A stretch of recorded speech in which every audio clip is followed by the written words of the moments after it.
It is so good to be back in Canada. Today we are solo car camping. There's 100% animals outside this car running around, cooking up some good food. Holy crap, that is really good. And trying a new sport.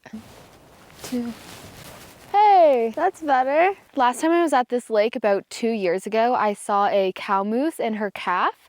So we might see some wildlife, but it is silent here except for the birds and the jumping fish. But we're gonna get the car camping setup done so we can cook some dinner. Oh my gosh, look at these yellow leaves. It is officially fall. I'm so excited for the temperatures to be cooling down, but it is a little bit trickier because the only type of boat I have is a paddleboard, so I'm gonna do a lot of shore fishing. And that's one of the main reasons I wanted to get into fly fishing. Hero, come, side. Oh, my voice is echoing and he's getting spooked. I used to have a little pouch for treats, but I lost it on one of my hikes. He's very much incentivized by treats, so I really have to have these close to me. He's more bougie with his food than me, so I have to get dehydrated beef or chicken or salmon or something like that. He won't go for just the regular treats. Oh, his hand-eye coordination is not the best anymore. Kiro, come on, you can get it. 1, 2, 3. Yeah. Oh, okay, one more, come on. Get it. Oh! It's 4:30. We have about 2 hours until the sun goes down, so we have to do 3 things. 1, set up this car and get it ready to sleep in. 2, we're gonna cook some camp nachos for dinner. And 3, collect some firewood and get a fire going. I think we're gonna save the fishing for the morning. Early bird gets the worm. I don't know if that's a fishing quote. I don't think so, but let's get started. I've got a heated blanket for tonight because the nights are gonna drop down to about 3 degrees Celsius. We're gonna need all the warmth we can get. I'm very excited to start winter camping. I mean, fall camping is the best, but I've got this inflatable air mattress. I used to use a foam mattress, but I love that this guy is storable and is honestly really comfy.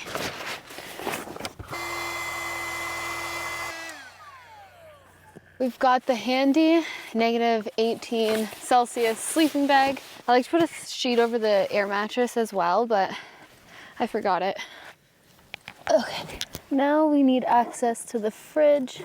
So I have to undo the strap that holds our battery station in so I can access the fridge.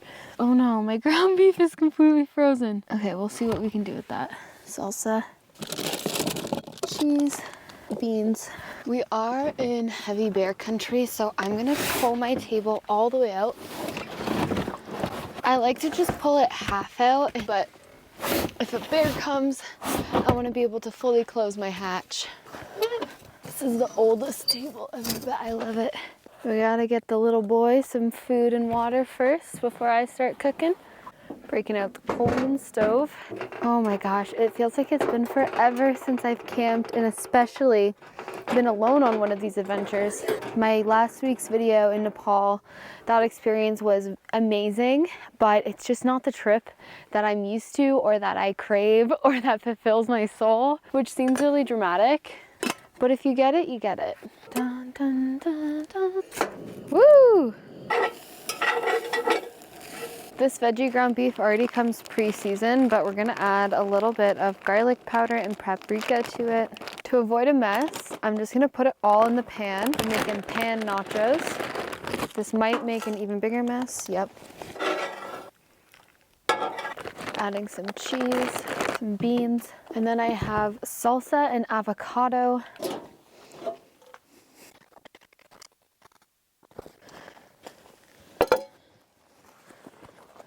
The sun is setting and I'm having myself a little picnic. I don't know whether this is the cutest thing I've ever done. So peaceful, so calm. Holy crap, that is really good. Right over there around the corner is where I saw the cow bull and her calf. So I'm keeping an eye on the edge of the water. And behind me, there was some bear scat on the road up here, but you gotta eat. You know, you can't live your life in fear. Kiro, I just gave you a try and you didn't like it, so I'm not sure what you want from me. It really sounds like something's walking in those bushes. I think it's just birds, but it's sketching me out. I don't think that's just the sound of leaves. Okay, it's time for bed. Come on, Kiro, get in the car. Okay. We're in the car now, and there is something so safe and cozy about being in here over a tent. It's actually not as cold as I thought it was going to be tonight. I don't think we're going to need the heated blanket, but Kiro is taking my mattress right now. It's only 7 o'clock, so I love cold camping, but it gets dark so early. I'm just going to organize myself in here, and then I'm going to listen to an audiobook. This is where we store our kitchen stuff and our bags, and we've got the mattress there. And he's gonna sleep at my feet, I guess, today. There is 100% animals outside this car running around. Kiro keeps barking at them. I think they're animals. I don't know why, but this is my first night back out solo camping, and I eased into it with car camping. I took about a month off between Nepal and being sick, and for anyone that wants to try solo camping, I highly recommend trying it in your car first, or whatever vehicle you have. I've seen people make beds out of pretty much any car. There's just something about the fact that you can crawl into the front and drive off. Maybe not the same with truck campers, but although it's about 40 minutes of Forest Service Road and potholes, which last time I drove a Forest Service Road in the pitch black, I ended up having a slow leak in my tire. Some of the things I do for safety, always make sure that the front of my car is facing the direction that I need to leave, so I can just zip on out. I don't have to do like a 360 turn before I have to get away from whatever it is. I always have my knife right beside me and my bear spray, and I have my satellite communicator close to me as well. I've never been in a situation like that, knock on wood. He's like, stop talking, lady, I'm trying to go to sleep. We've got this little table here so that he can have his water in the middle of the night. I also have like a little tech station going on right now. I have to charge all my things, but we are going to listen to an audiobook and go to bed, so we'll see you in the morning. Good morning.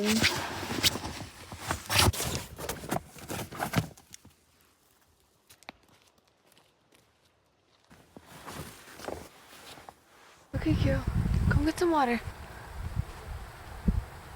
I like to put away my stuff sack so that it doesn't get dirty or it doesn't get ripped. Oh wow, it is windy today. I do have plans to get an actual guided lesson, but they're not available for the next couple weeks, so I'm just gonna practice on my own with good old YouTube. Okay, now that Kiro's got his breakfast, I'm gonna set up my fly rod, do a couple practice tosses.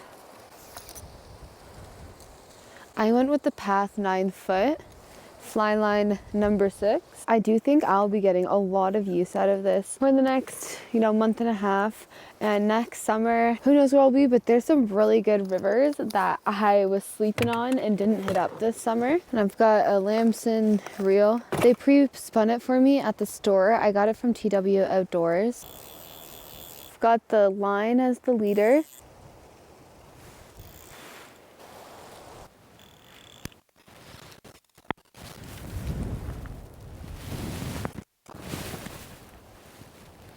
Don't come over here. You can't come over here. You can't be here. Go back to the shore. Go on. Okay, let's try this again. This is brutal, you guys. Okay, so give it some slack. I think my leader line might be too long. I didn't Google that before I came, and I'm out of service now. Okay, so you want to start down low, because if you start high, you're already halfway through your cast. So if you start down low, and then you want to be in a straight line. So 1, 2. Okay, the wind is just blowing it that way, so maybe we work with the wind. 1, 2. Hey, that's better. Whoa. Okay, it was just the wind that was throwing me off. Honestly, you guys, I don't see any flies on this water. So I did bring my other spin cast reel and some live bait. If the wind doesn't die down, I may go back out tomorrow.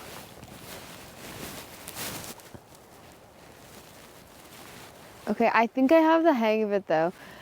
How do people do this with multiple people on a boat? This is fun though. Honestly, this is more fun than the spin cast because there's a challenge to it. Okay, I'm about to take a break and make breakfast, but I wanted to go over my videography kit. I've slowly been upgrading the pieces. I now have a microphone, so hopefully you can hear me over the wind this time. And I've also swapped out my iPhone for a mirrorless camera. This is the OM5 by OM System, and I'm super excited to be partnering with them on this video, so thank you for sponsoring this portion of the video. I really want to start producing the best videos I can for you guys, and after reviewing this footage, it is just a step up from the iPhone. There's a few cool features that I really like about this specific camera. So I have this shoe mount with my mic's receiver, and then the screen is probably the best part. You can close it and it has a protective case on that side, and you can open it up if you're filming from this side, but most of the time I'm on the other side of the camera filming myself, so the screen flips.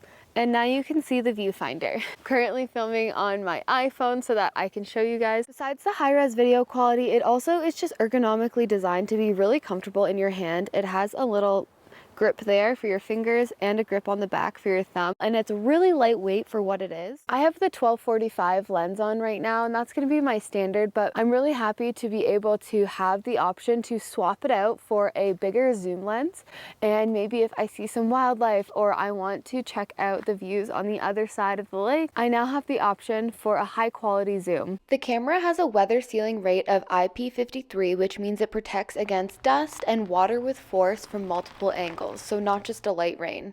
It's also freeze proof, which is essential for fall and winter camping season. There's a ton of technology packed into this small camera. So most of my videos moving forward are going to be filmed on this guy, and thank you again so much OM System for sponsoring this portion of the video. Okay, let's make some breakfast.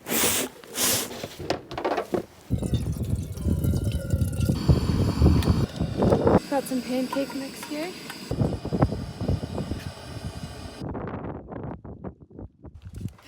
Oh my god! Okay, I've wrapped a napkin with an elastic tie over my milk frother. It went right through the napkin! Okay, I'm gonna have to start over.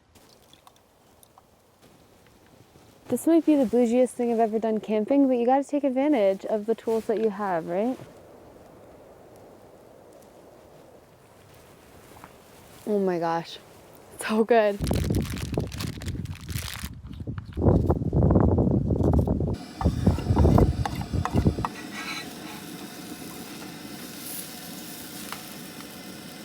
Not even a pancake, it's a cookie crumble, that's what we're calling it, with extra sugar on top. I'm a bit embarrassed, but let's see. Who cares about presentation? It tastes so good.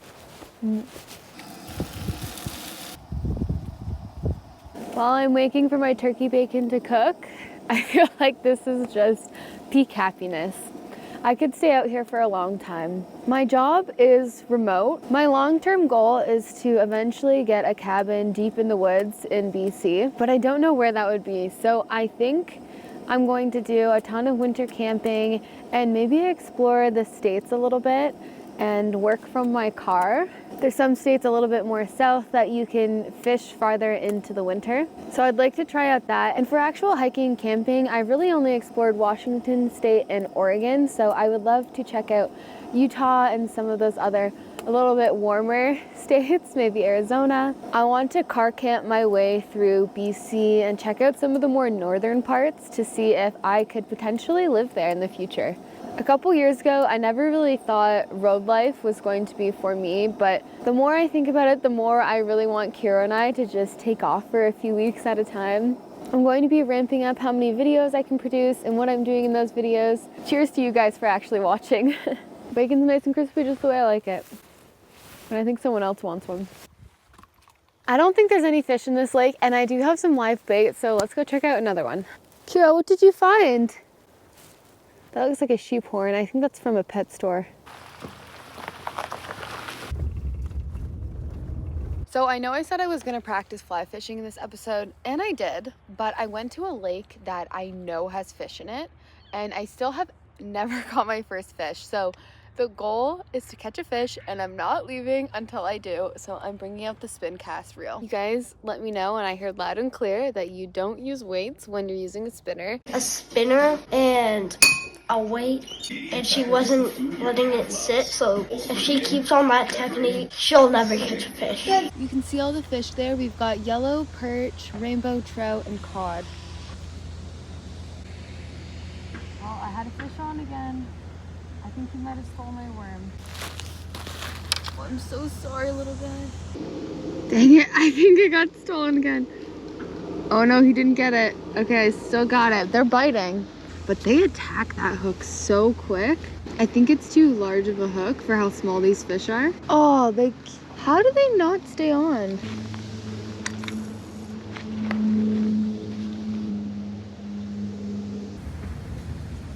Fish on and fish off, just like that.